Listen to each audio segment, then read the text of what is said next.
Il faut se laisser porter par le mystère du texte. C'est ce que dit Jacques Weber de la pièce de Boto-Strauss, Le temps et la chambre, qu'il interprète actuellement au Théâtre de la Colline avant de partir en tournée. Il faut dire que le metteur en scène, Alain Françon, a souhaité entretenir le vertige du spectateur qui ne voit pas forcément où et quand cela se passe. Le temps et la réalité vacillent, les histoires d'amour passées et présentes s'entremêlent et le texte exigeant de l'auteur allemand est porté par de grands acteurs, le grand Jacques Weber notamment, qu'a rencontré Stéphane Cornic.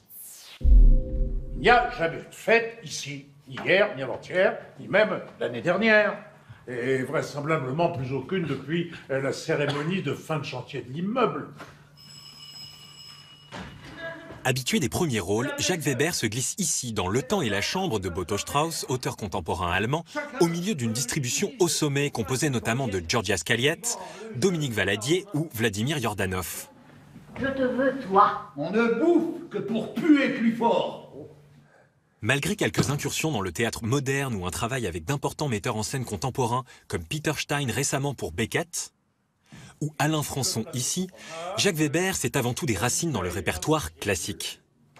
Je ne vais pas me renier, mais vous avez dit le terme qui me frappe tout de suite, c'est que je dis toujours pour que l'arbre bourgeonne, il lui faut des racines. Alors, à partir de là, certains ont plus de propension à être du côté des bourgeons, et moi j'ai plus de propension à être du côté des racines.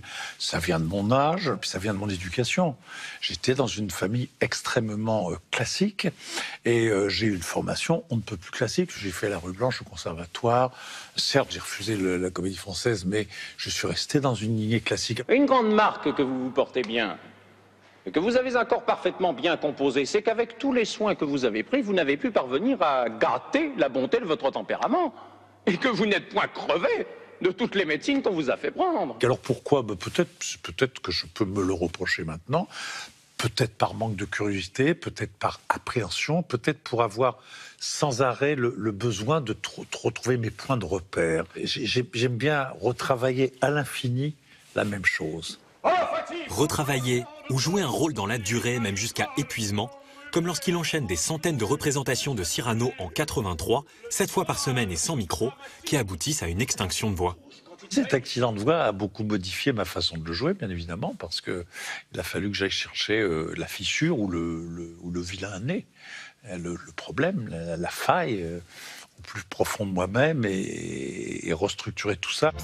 Il continue d'interpréter une multitude de héros du théâtre classique, de Rostand à Maupassant, en passant par Molière ou Dumas. Alors lequel de ces auteurs a le plus compté pour lui ? Quand même, quand on a eu la chance dans sa vie, ce qui m'est arrivé, de jouer Don Juan, de jouer Misanthrope, de jouer Tartuffe, de jouer Arnolphe, de jouer tous ces rôles-là, c'est vrai que dans Molière, il y a quelque chose qui se passe entre lui et humblement moi, et qui me nourrit beaucoup, beaucoup, beaucoup. Et puis, j'ai toujours l'impression que je peux aller encore plus loin dans cette œuvre.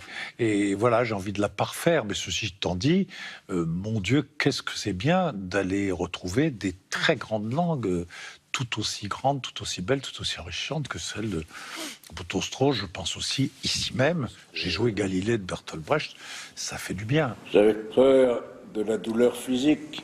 Non, on m'a montré les instruments.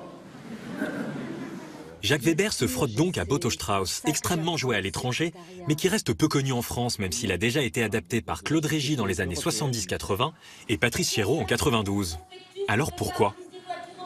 Pourquoi ça n'est pas monté? Peut-être parce que c'est un homme qui essaie de ne pas utiliser du tout les points de repère habituels de la dramaturgie, qu'elle soit classique ou contemporaine.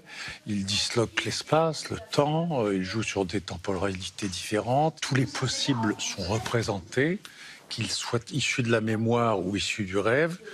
Tout se met en scène, tout se met en place, tout est là.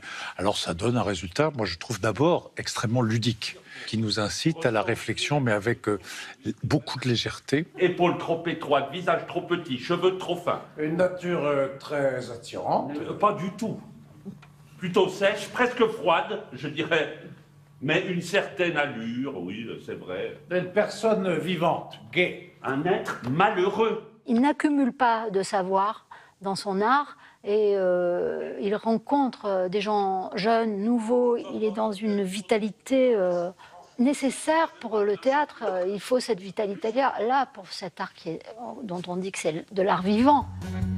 Comme on ne se refait pas, Jacques Weber va bientôt retravailler avec Peter Stein sous la direction duquel il a joué Beckett, mais cette fois pour retrouver Molière, oui, encore lui.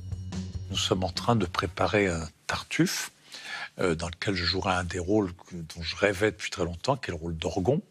Peter Stein n'ayant jamais monté Molière, ça risque d'être extraordinairement passionnant. Merci beaucoup. Merci à vous. C'est en tout cas très prometteur, cher Jacques Weber.